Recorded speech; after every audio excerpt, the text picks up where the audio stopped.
Hey there, this is Vince. I'm here today to show you how to use manual mode on your Spark grill. The first thing you want to do is just make sure that you've had the grill running for at least 10 minutes and that the outer halo is not orange, indicating it is trying to still ignite the brick.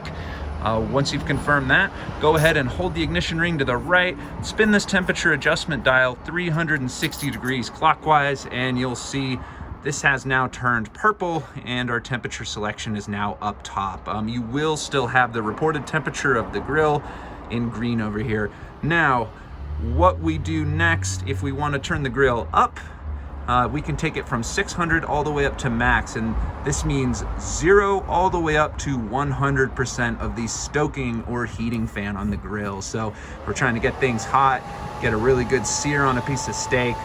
This is the direction you're going to turn it. Now, if you want to cool the grill down a little bit, you can spin this from 600 all the way down to 200, which is going to go 0 to 100% of the cooling fan, which blows cool air in from outside of the grill underneath the grates. And again, back at 600 means that both fans are idle. And to take it back into temperature control mode at any time, you can just, again, hold the ring right, rotate this 360 degrees, and you are back in temperature control mode.